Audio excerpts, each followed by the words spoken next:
बंगाल का पार्टीशन हुआ। एंड ये कब स्टार्ट हुआ? पार्टीशन हुआ 1905 में, 16 अक्टूबर 1905 में पार्टीशन हुआ।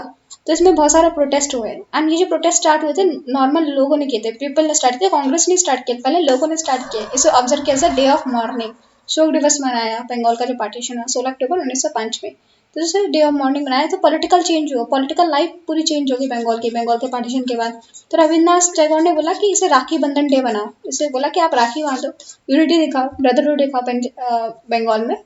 एंड गांधी ने बोला इसे रियल अवेकनिंग बोला, रियल अवेकनिंग इंडिया में हुई थी, लोग जागते थे पार्टीशन ऑफ बंगाल के बाद। फिर उसने बोला कि एंटी पार्टीशन मूवमेंट दूसरे पार्ट में नहीं फैला, दूसरे पार्ट में फैला, जैसे थोड़ा बंगाल बिहार में फैला था, लेकिन सबसे ज्यादा ये पार्टीशन की जो लहरें थी वो बंगाल में थी सबसे ज्यादा।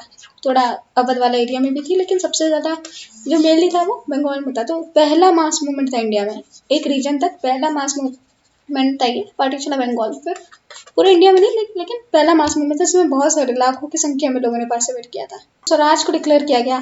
तो स्वदेशी मूवमेंट किसकी जेनेसिस थी? एंटी पार्टीशन मूवमेंट में। तो स्वदेशी मूवमेंट कैसे आया? एंटी पार्टीशन मूवमेंट हो रहा था, उसी की जेनेसिस से हुआ स्वदेशी मूवमेंट। तो इससे ब्रिटिश को अपोज करने लगे, ब्रिटिश डिसीजन था पार्टीशन बंगाल, उसको अपोज करने लगे। So Swadeshi movement had it genesis in the anti partition movement which was started to oppose the British rule to partition Bengal. तो इंडियन नेशनल कांग्रेस मीटिंग हुई थी 1905 में बनारस में। एंड इसके प्रेसिडेंट कौन थे? गोपाल कृष्ण गोखले। तो ये मॉडरेट लीडर थे। तो ये कब हुई थी? 1905 में बनारस में हुई थी, बनारस में। तो 1905 बनारस, 1905 बनारस, गोपाल कृष्ण गोखले।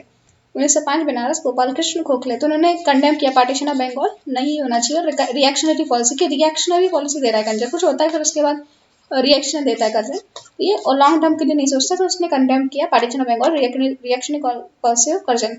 उन्होंने सपोर्ट किया एंटी पार्टीशन मूवमेंट जो हो रहा था, उन्होंने लोगों को सपोर्ट किया।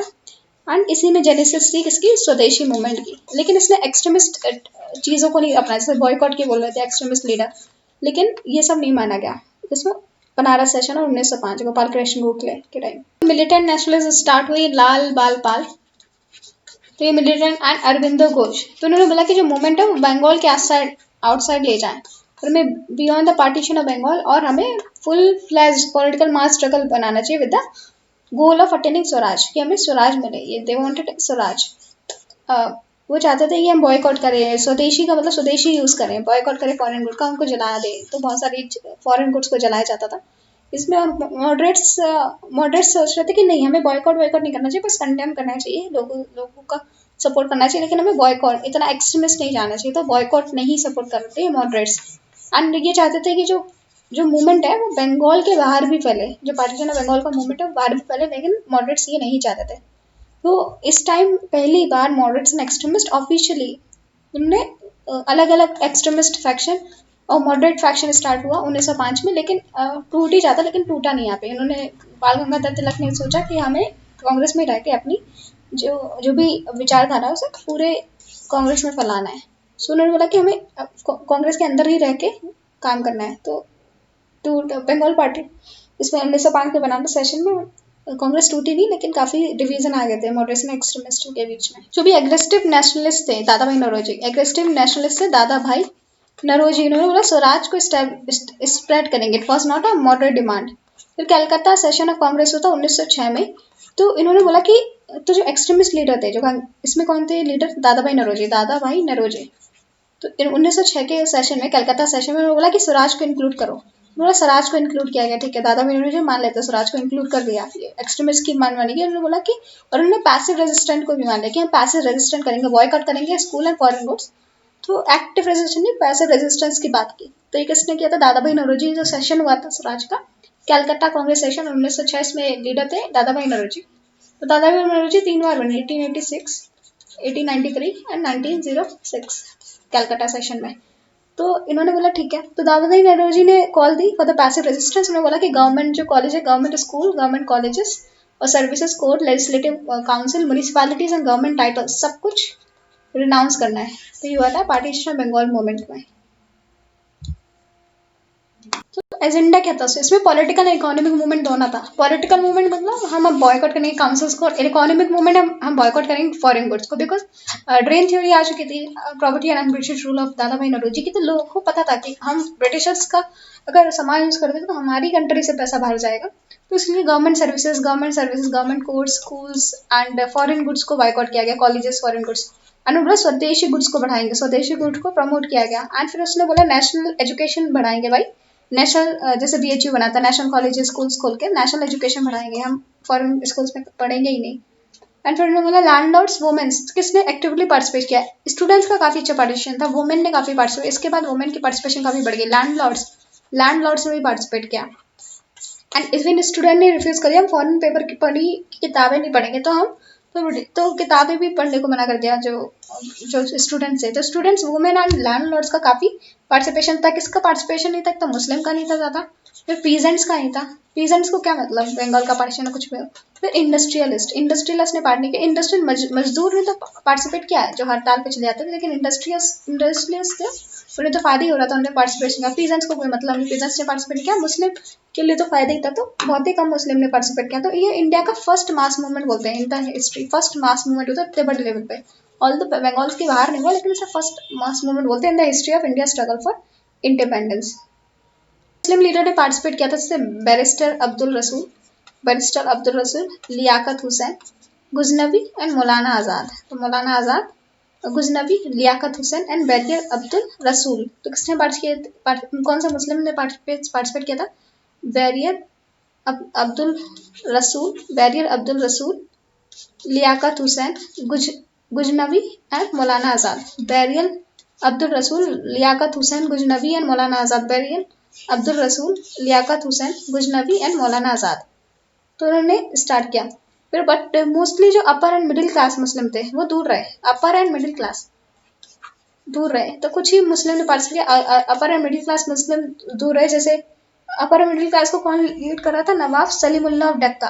तो डक्का के इनको तो फायदा ही था पार्टिसिपेशन अगर अलग हो जाए। तो नवाब सलीमुल्लाह ऑफ डक्का ये सपोर्ट नहीं कर रहे थे पार्टीशन मूवमेंट को। तो उन्होंने बोला कि इससे तो मुस्लिम को मेजॉरिटी होगी, मुस्लिम को फायदा होगा, काउंसिल्स में ज्यादा सीट्स मिलेगी।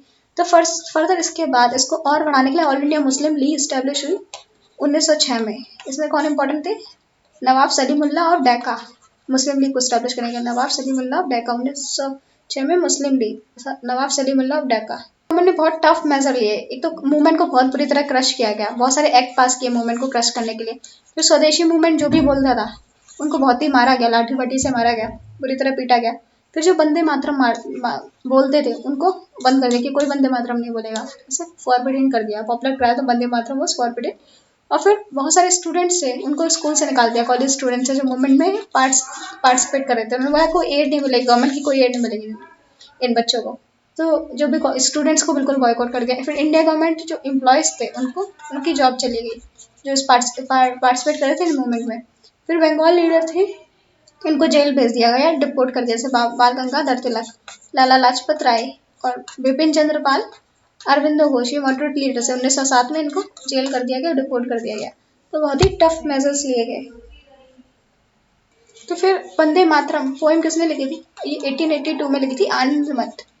आनंद मठ किसने लिखी? बंकिम चंद्र चट्टोपाध्याय। इन किस पे लिखी थी? सन्यासी रिवेलियन।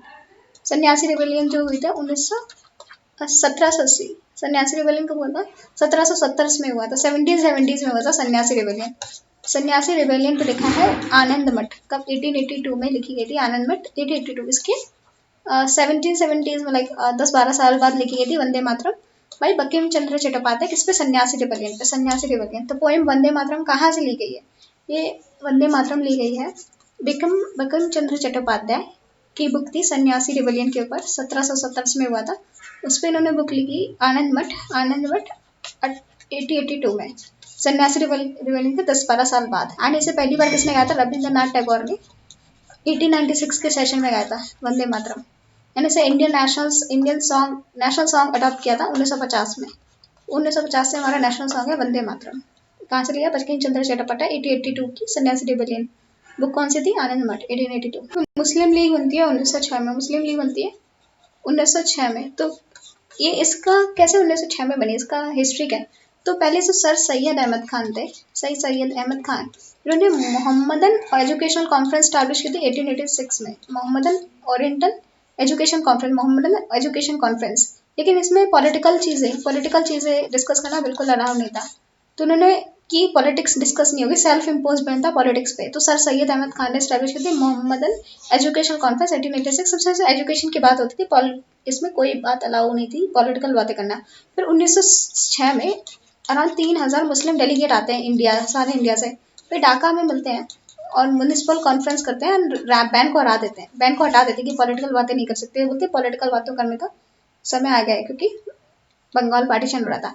तो इसका एडवांटेज लेके नवाब सलीमुल्लाह जो थे डेका के, उन्होंने बोला कि हमें अब इंटरेस्ट, मुस्लिम के इंटरेस्ट देखना चाहिए। उन्होंने स्टैब्लिश किया ऑल इंडिया मुस्लिम लीग दिसंबर 30, 1906। तो इनका जो हेडक्वार्टर था लखनऊ में था।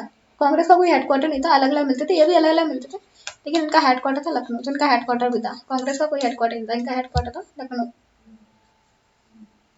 कौन कौन से इंपॉर्टेंट लीडर्स देखते हैं? Nawab Salimullah of Dacca, Nawab Salimullah of Dacca. फिर आगा खान फर्स्ट प्रेसिडेंट थे इसके, आगा खान इसके फर्स्ट प्रेसिडेंट। फिर नवाब मोहसिन उल मुल्क, नवाब मोहसिन उल मुल्क, हकीम अजमल खान। फिर मौलाना मोहम्मद अली जौहर।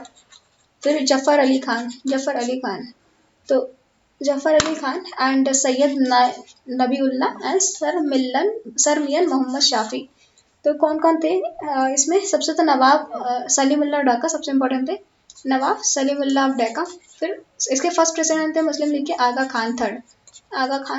तो इसके फर्स्ट प्रेसिडेंट थे आगा खान थर्ड।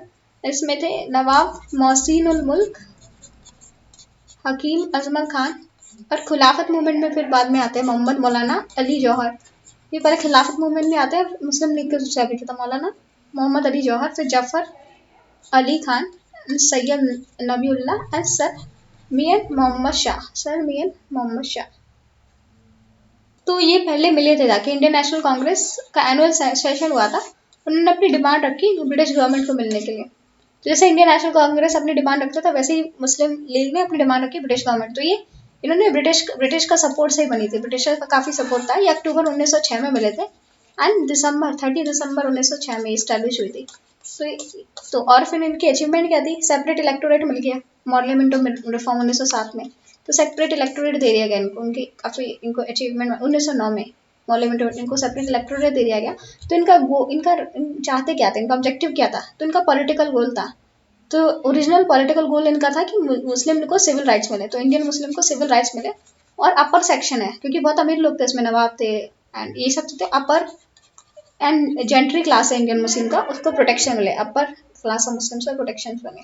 तो 1906 से 1930 तक ये ऑर्गेनाइजेशन स्ट्रक्चर पे काम किया उन्होंने। मुस्लिम कम्युनिटी उन्होंने बोला तो इसने बोला कि ऑर्गेनाइजेशन मुस्लिम का जो organisation structure and credibility of Muslim community all over the British empire India and. लेकिन ये मास ऑर्गेनाइजेशन नहीं था। मास ऑर्गेनाइजेशन 1940 में जब पार्टीशन के लिए डिमांड बढ़ी तब ये मास मूवमेंट बना, अदरवाइज ये मुस्लिम लीग का पार्ट्स मूवमेंट नहीं था। तो मेनली इसमें लैंडेड और कमर्शियल मुस्लिम थे, यूपी में ज़्यादा मुस्लिम होते थे, तो उनके इंटरेस्ट को देखता था। लैंडेड और बहुत ही अमीर मुस्लिम्स के इंटरेस्ट को देखता था। 1906 में बना था। 1930s में से सेपरेट नेशन स्टेट की डिमांड 1930s में सेपरेट नेशन की डिमांड करी। सर इकबाल का विजन था। इकबाल जो थे वो चाहते थे कि जो इंडिया है इसमें जो नॉर्थ वेस्ट है, इनमें 4 प्रोविंस को मिला के अलग से मुस्लिम देश बना दिया जाए। तो ये किसका विजन था? इकबाल ने 2 नेशन थ्योरी दी थी और इसको बढ़ाया था बाद में मोहम्मद अली जिन्ना ने। तो इसने आइडिया प्रोपोगेट किया था सर इकबाल ने 1930s में। सूरत स्प्लिट होती है 1907 में, सूरत स्प्लिट 1907 में। तो ये 1905 में जब बनारस सेशन हुआ था गोपाल कृष्ण गोखले के अंदर, तो उसी टाइम से दोनों मॉडरेट्स एंड एक्सट्रीमिस्ट थोड़े अलग दिखने लगे थे। तो जैसे आईएनसी ने बोला कि हम फुल सपोर्ट नहीं देंगे एक्सट्रीमिस्ट का, जैसे बॉयकॉट का और प्रोटेस्ट का, जो भी इतना बड़ा प्रोटेस्ट हो रहा है अगेंस्ट द पार्टीशन बंगाल, उसको सपोर्ट नहीं करते मॉडरेट्स। एंड फिर 1906 में दादाभाई नौरोजी के हुआ था, दादाभाई नौरोजी। तो उन्होंने स्वदेशी रेजोल्यूशन पास किया एंड बॉयकॉट पास किया। तो उन्होंने बोला कि स्वदेशी की कभी बात ही नहीं करते थे मॉडरेट्स। तो उन्होंने बोला कि स्वराज हम लेंगे लेकिन हम प्रेयर पिटीशन एंड परसुएशन से लेंगे, ऐसे बॉयकॉट से और ये पैसिव रेजिस्टेंस से ले लेंगे। तो प्रेयर पिटीशन एंड परसुएशन से हम स्वराज लेंगे। तो ये था मॉडरेट्स का मानना। फिर 1907 में ये दोनों डिस्प्यूट में दोनों स्प्लिट हो जाते हैं।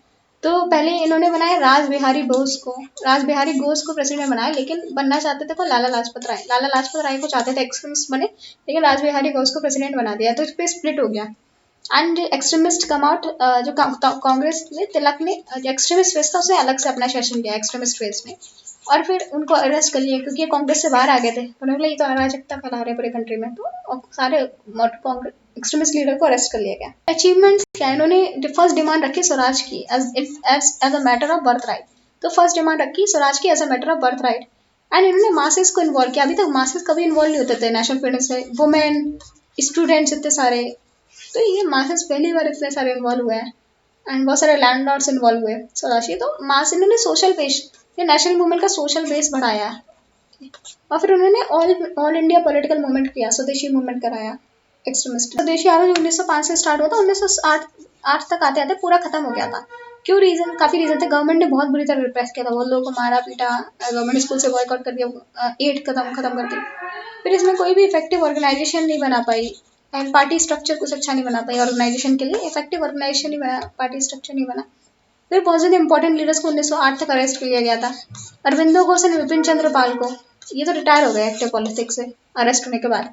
फिर सूरज स्प्लिट हो जाए 1907 में, इसकी वजह से बहुत मूवमेंट को अच्छे से ये लोग बढ़ा नहीं पाए सूरज स्प्लिट के बाद, और लीडर्स को अरेस्ट कर लिया उसके बाद। इसके बाद अंडरग्राउंड रिवॉल्यूशन, लेकिन इस दौरान इंपॉर्टेंट लीडर तो अरेस्ट हो गए ना। अंडरग्राउंड मीन्स लाइक बिल्कुल ओपन में नहीं, अंडरग्राउंड रिवॉल्यूशनरी फेजेस चलते रहे, ये चलता रहा। लेकिन 1911-12 तक आते आते इनको भी क्रैक डाउन कर दिया ब्रिटिशर्स ने। ये अंडरग्राउंड लेकिन मूवमेंट चलते रहते, ये बाद में खत्म किए। तो लोगों के पास एनर्जी थी, लेकिन लोगों को सही से पता नहीं था कैसे वो अपनी एनर्जी को ट्रैप करे, कैसे पॉपुलर एक्सप्रेशन दे अपने रिसेंटमेंट का। फिर जो मूवमेंट था वो ज्यादातर अपर एंड मिडिल क्लास से जमींदार तक था। जैसे पीजेंट्री ज्यादातर मिली वो पार्टिसिपेट नहीं की, तो अपर क्लास जमींदार तक था, तो पीजेंट तक नहीं पहुंच पाए। फिर मुस्लिम का सपोर्ट नहीं ले पाए, और फिर नॉन कॉपरेशन मूवमेंट और पैसिव रेजिस्टेंस, ये सिर्फ आइडियाज ही बने रह गए, पूरा पता नहीं था, काफी जगह अच्छे से इम्प्लीमेंट नहीं हो पाए। फिर मास मूवमेंट बहुत ही लॉन्ग टाइम तक सस्टेन करना बहुत मुश्किल होता है, लोग भी थक जाते हैं, तो मास मूवमेंट बहुत ही लॉन्ग टाइम तक सस्टेन करना बहुत मुश्किल था।